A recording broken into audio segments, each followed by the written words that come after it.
안녕하세요. 키즈플레이입니다.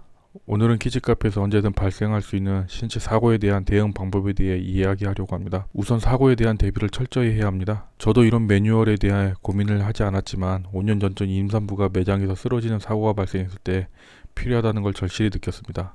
5년 전쯤 크리스마스 이브에 매장에 굉장히 손님이 많을 때였는데 만삭인 어머님께서 의자에 앉아 계시다 갑자기 졸도한 상황이었습니다. 저는 그때 주방 안에 들어가 설거지를 하고 있었던 상황이었고 밖에는 매니저와 알바들 4~5명 정도가 있는 상황이었습니다. 한쪽에서 웅성웅성거리는 소리가 들리고 손님 중 한 분이 주방 쪽으로 오셔서 사장님 빨리 나가보셔야 할 것 같다는 말씀을 하셔서 바로 뛰어나갔습니다. 나갔더니 빙둘러 아이들과 부모님들이 서 있으셨고 알바 3~4명도 같이 손님들하고 같이 서서 우왕좌왕 어쩔 줄 몰라 하는 그런 상황이었습니다. 급하게 제가 방석 쿠션으로 머리를 받쳐드리고 모자를 찾으라고 지시하고 매니저에게는 119에 전화하라고 시켰습니다. 119에 전화하는 도중 남편분이 오셨고 남편분이 몇 차례 이렇게 흔드니까 다행히 그때 정신이 돌아왔습니다. 사고 이후 CCTV를 돌려보니 우왕좌왕하는 알바들과 매니저를 보면서 나뿐만 아니라 우리 같이 일하는 친구들도 이런 상황에 대해 미리 교육을 해야겠다는 생각을 가지게 됐습니다. 키즈카페를 운영하는 사장님이라면 누구에게나 일어날 수 있는 사고이기 때문에 이번 영상을 통해 경험을 공유하려고 합니다. 사고 발생부터 사고 처리까지에 대한 대응 매뉴얼로 저 같은 경우 다음 페이지에 설명드리겠지만 3가지 사고 정도에 따라 대응 매뉴얼을 준비해서 교육하고 있습니다. 두 번째는 보험가입입니다. 모든 키즈카페는 어린이 시설물 배상 책임 보험에 가입돼 있어야 합니다. 보험 증서가 없으면 구청에서 영업 허가증이 안 나오죠. 현재 키즈카페 보험을 처리하는 보험사는 삼성과 하나 2군데 보험사에서만 취급하고 있습니다. 키즈카페 보험 관련해서 이야기를 하다 보면 또 하루가 부족하기 때문에 보험 관련된 자세한 이야기는 다음 영상에 따로 찍어서 올리도록 하겠습니다. 세 번째는 구급함입니다. 한 10년 전쯤에는 구청에서 키즈카페 현장 실사 나오면 구급함 유무를 확인했는데 요즘은 안 하더군요. 아이들이 다치는 사고에서 95% 이상이 단순 긁힘이나 명듬 정도의 가벼운 사고입니다. 사실 치료라기보다는 놀란 아이들을 진정시키는 역할이 더욱 중요합니다. 구급함에 들어가는 필수 물품은 일반 밴드, 화상 밴드, 피를 많이 흘릴 경우 대비한 거즈, 긁힌 데 바를 마데카솔, 입속 상처에 바를 오라메디, 피가 멈추지 않을 때 사용할 지혈제, 거즈, 가위, 소독약, 면봉, 위생장갑, 식염수, 뿌리는 파스 정도는 꼭 준비해 두시기 바랍니다. 그리고 해열제, 진통제, 소화제는 준비는 하되 절대로 아이에게 바로 제공하지 마시고 부모님의 요청에 의해서만 제공하시길 바랍니다. 2년 전쯤 어느 매장에서 장사가 너무 안 된다고 한번 봐드린 적이 있는데요. 매표소란 부모님이 아이와 함께 밴드와 연고를 바르러 오셨습니다. 매장 사장님께서 주선주선 구급함을 열었을 때 너무 뒤죽박죽이고 비위생적으로 관리되고 있었습니다. 또 맨손으로 마데카솔을 짜서 아이의 피부에 잘 발라주는 모습을 보고 이건 아닌데 라는 생각이 들더군요. 특히 구급함은 언제든 사용할 수 있기 때문에 정리정돈과 청결한 위생상태를 항상 유지하시고 고객이 요청할 시 위생장갑이나 면봉을 사용해서 치료해 주시길 바랍니다. 저 같은 경우는 마데카솔과 면봉을 직접 부모님께 지어주고 직접 하라고 합니다. 그게 가장 말이 안 나오는 방법이기도 하고요. 그 다음은 직원 교육입니다. 아무리 키즈카페 사장님이 매뉴얼을 만들고 숙지를 하더라도 근무하는 매니저나 알바생이 숙지하지 못하고 있다면 사고가 터졌을 때 우왕좌왕하게 됩니다. 복잡한 내용이 아니니 새로운 직원이 올 때마다 한 번씩 교육하는 것을 권장드립니다. 그 다음은 상처 부위별 진료 가능한 병원을 확인하는 것입니다. 이 부분은 의외로 많은 키즈카페에서 잘 모르고 있는 부분이기도 하고요.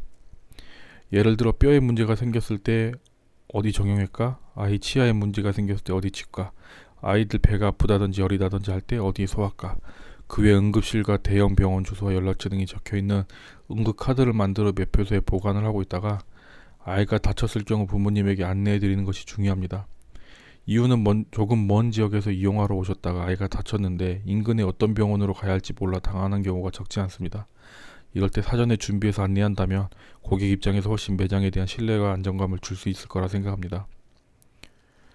다음은 신체 사고에 대한 3가지 대처 방법입니다. 제가 운영하는 매장의 자체 대응 매뉴얼인 점 참고 바랍니다. 경미한 사고의 경우 총 3가지 경우로 나누어 대처하고 있습니다. 첫 번째 경미한 사고는 매장에서 발생하는 사고의 95%에 해당됩니다. 단순히 긁히거나 어디에 부딪혀 멍이 들거나 하는 정도의 사고입니다. 이럴 경우 대부분 매표소로 아이와 부모님이 함께 와서 밴드나 연고를 줄 수 있는지 물어보는 경우입니다. 이런 경우 먼저 아이가 안정을 찾을 수 있도록 안심을 시켜주는 게 첫 단계이고요. 그 다음 연고나 밴드를 붙여주거나 발라줍니다. 그 다음 아이에게 어디서 다쳤는지, 왜 다쳤는지를 물어보고 공감해주는 것 또한 중요합니다. 마지막으로 부모님께 해당 부분에 다시 시설 확인하고 같은 안전사고가 발생하지 않도록 조치를 취하겠다는 약속을 드리는 것입니다. 여기서 아이에게 사탕 하나 정도 쥐어주는 센스가 있다면 더욱 좋겠지요. 그 다음은 응급조치가 필요한 사고입니다. 예를 들어 부딪혀서 이빨이 흔들리거나 입술이나 피부가 찢어져서 긁힌 경우, 코피가 심하게 나는 경우, 피부에 가시 등이 박힌 경우, 골절이 의심되는 경우가 이에 해당됩니다. 이런 경우 매장 어디선가 아이가 심하게 울거나 손님들이 이야기하는 경우입니다. 이럴 경우 우선 아이 상태를 먼저 확인하고 아이가 움직일 수 있는 상황이라면 주변에 아무도 없는 사무실 같은 장소로 이동해야 합니다. 이유는 아이들은 이러한 상황에 주변에 관심 갖는 사람이 많으면 더욱 흥분하는 경향이 강하기 때문이고, 다른 한 가지는 매장 고객들 또한 아이가 다친 상황으로 인해 매장에 대한 불안감을 느낄 수 있기 때문입니다. 조용하고 안전한 곳으로 이동했다면 응급조치를 우선하고 부모님께 인근 병원을 안내해야 합니다. 연락처와 사고 경위를 남긴 후 꼭 치료비도 드린다는 말씀을 미리 함께 하는 게 좋습니다. 그 다음이 중요한데, 고객님께 늦은 시간이라도 꼭 연락을 해서 오늘 다녀간 어디 키즈카페인데 아이 상태는 괜찮은지, 병원은 다녀오셨는지 등을 물어보시는 게 중요합니다. 또한 다시 한번 사과드리고 무료 입장 쿠폰 등을 주겠다는 약속을 하는 것도 좋은 방법입니다. 이런 케이스의 대부분은 실제 지출한 진료비의 영수증 금액 정도만 받고 해결되는 경우가 많습니다. 우리나라 건강보험이 잘 되어 있어서 웬만한 사고에 대해서는 진료비가 그렇게 많이 나오지 않습니다. 그런데 이러한 사후 처리 과정이 없다면 몇몇 부모님들로부터 며칠 뒤에 전화를 받게 될 것입니다. 막상 이런 일이 닥치면 부모님들은 당황해서 아무 생각이 없다가 치료를 받고 나서 이제 맘카페나 주변 지인들에게 이런 일이 있었다며 내용을 공유하게 됩니다. 그럼 돌아오는 답변 중 10중 8구는 보험금을 받아라, 합의금을 받아라 라는 조언입니다. 이런 이야기를 계속 듣다 보면 호구 잡힌 것 같고 본인이 전화하기 뭐하니 같이 안 갔던 남편이나 주변 사람들한테 시키던가 해서 전화를 합니다. 레퍼토리는 크게 다음 3가지 정도로 볼 수 있습니다. 아이가 앞으로 성인이 될 때까지 몇 차례 성형수술을 받아야 한다며 거액을 요구하는 경우, 아이가 다치면서 정신적 피해를 받았기 때문에 정신적 피해에 대한 보상을 해달라는 경우, 아이가 병원을 다니면서 직장 출근을 못하고 간병을 해야 되기 때문에 생계비를 달라는 경우 등입니다. 주변에서 많은 조언을 듣고 전화를 한 케이스이기 때문에 어떠한 이성적 설명도 통하지 않고 합의금을 꼭 받아야겠다는 생각으로 가득 차 있는 상태입니다. 이런 경우 매장 사장님은 크게 3가지 부류로 나뉘는 걸 알 수 있습니다. 첫 번째는 참다가 나중에는 같이 화내며 싸우는 형태, 두 번째는 멘붕이 와서 어쩔 줄 모르며 합의금을 달라고 하는 대로 주는 형태, 세 번째는 침착하게 끝까지 보험 처리로 마무리하는 형태입니다. 이 글을 읽는 사장님들께서는 3번째 방법을 마무리하시길 바랍니다. 이럴 때 처리하기 위해 매달 몇만 원에서 몇십만 원씩 보험료를 내는 것입니다. 자동차 책임보험도 사고가 나면 자기부담금 외에 보험사에서 모두 처리해 주듯이 어린이 시설 책임보험도 자기부담금 외에는 모두 보험사에서 처리를 해줍니다. 마지막 3번째 대처 방법은 즉시 이송해야 되는 경우입니다.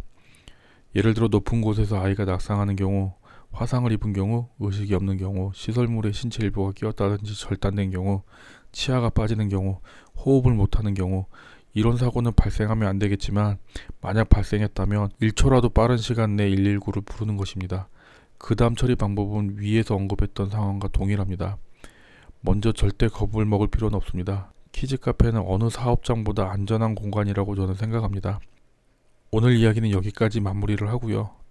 추가적으로 궁금한 내용에 대해서는 카톡이나 댓글로 남겨주시면 제가 확인하고 답변이나 영상을 찍어서 올리도록 하겠습니다.